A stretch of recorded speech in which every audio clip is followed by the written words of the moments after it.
Missing teen. Sebastian. Unanswered questions and a community rallying for truth of what happened to Sebastian. Why does his stepfather, Chris Proudfoot, seem to know that he was kidnapped with very specific details, but also know nothing at all? I believe Katie Proudfoot holds the key to what happened to Sebastian on that Sunday, February 25th, 2024. That enough people don't know about the situation. And agreed. There's a lot of folks out there that don't actually know the whole situation or even know that Sebastian's missing. Sorry. I mean, tell us what that situation is so we can all know what the situation is, because I want to know what the situation is, don't y'all? Just saying. But that doesn't really make sense. You're more concerned about him escaping and yelling and screaming for help and other people not knowing that he's a missing child. Most people who see a child who's running, screaming for their life are going to help the child or at least call law enforcement. If Sebastian was being held by someone, him escaping and yelling and screaming for help would be huge. I think we would all want that, but it doesn't seem like Chris Proudfoot does. Despite there being an active Amber Alert for Sebastian, there's no actual evidence, concrete proof that Sebastian was ever abducted by anybody. So is Chris Proudfoot insinuating something here? Does he maybe know that Sebastian is being held by someone, and him saying that he's concerned about Sebastian escaping? But not just escaping, just escaping and other people not. Escaping? Does that mean that they used to lock him in his room? Does that mean they took his shoe? And I'm just making this up, right? I'm at this part. This is not like me reporting news. I'm reacting to this. All right. I'm reacting to the windows locked. He came home with his mom and no shoes, no glasses, didn't take anything but a little yellow flashlight. Make that make sense. You can't do. What does that mean? Escaping? Is that what they did to him when he was in trouble? They locked him in the room? You guys tell me what a situation means and why everybody doesn't know about it. Why even say that? It just doesn't make sense. All right, now we're going to fast forward to a couple of days ago, this weekend, for Sebastian's birthday. All right, and we, like I said, we've got a big show today, so buckle up because we're going to be here for a little while, hanging out together, gifting memberships, hopefully, and all of the above. Let's go. Was this past weekend. Reporter Steve Mailing shows us back up a little from his mother's home northeast of Nashville in February of last year. His 17 Yes, one more time. Where did he go missing from? Has autism and disappeared from his mother's home northeast of Nashville in February of last year. His 17th birthday was this past weekend. Reporter Steve Mailing shows us how family and friends honored him. For Seth Rogers, Culver's malts remind him of his son Sebastian and the near 2 years Seth has spent searching for him. Flyers get taken down. People sometimes think that he's been found, and he hasn't been found. The now 17-year-old teen with autism went missing without a trace in February of 2024, and Seth has never given up hope that his son will be found. It's my job and my duty as his father, as a parent, to go down every rabbit hole I can to find my son, because at the bottom of one of those will be Sebastian. I talked to Seth outside of the Clarksville Culvers, which gave away free malts and handed out flyers in honor of Sebastian's birthday. This will be another birthday. It's going to be another Christmas. Now, remember, they were out there. He was out there, and the Proud Feet were not out there doing that. He's been consistently out there with little to no help.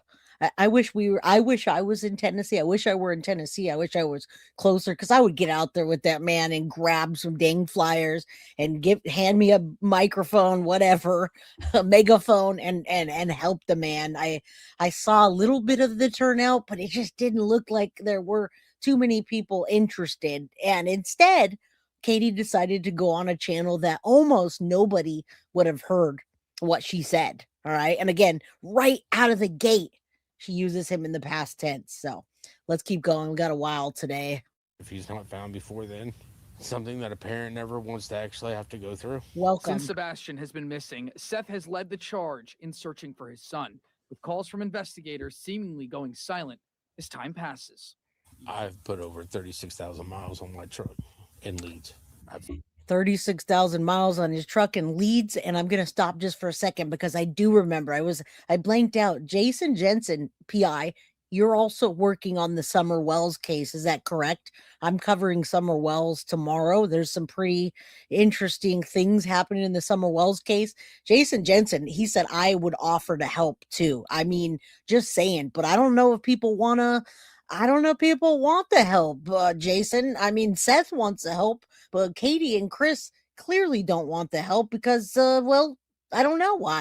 Why is Katie raising money for a memorial scholarship instead of raising money for billboards or other means to find her son? Memorials are when someone has died.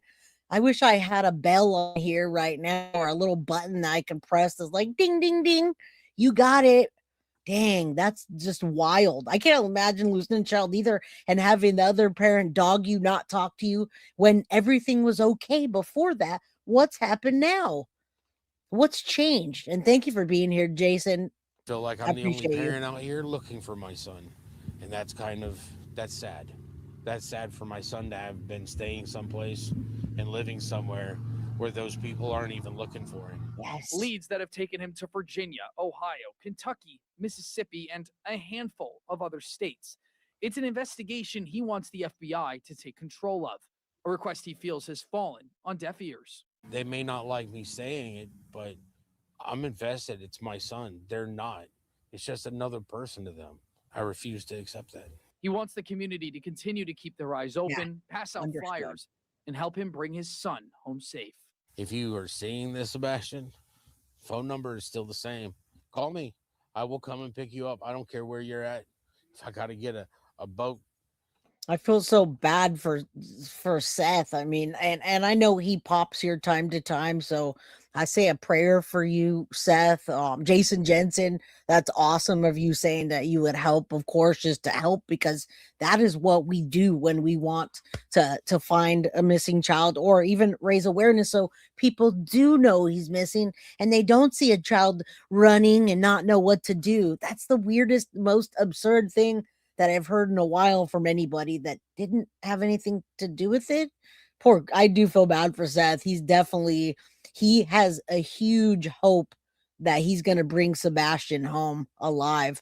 The longer someone's missing, the greater the likelihood of death. And Jason, here's the thing. I go on statistics. That's what I base most of my thought process on, is statistics and just real life experiences. And it's a huge likelihood, not only that he's not with us, but that somebody in the family or close to the family did this. All right, let's keep going. We got a long show. I'll come pick you up, son. I'm looking for you, and I won't stop until I find you. I love you, boy, and I will always love you. That was Steve Mailing reporting. The FBI is offering a $50,000 reward for information leading to Sebastian's whereabouts. All right. That was really awesome of the Culvers to do that. Let me get this out of here. My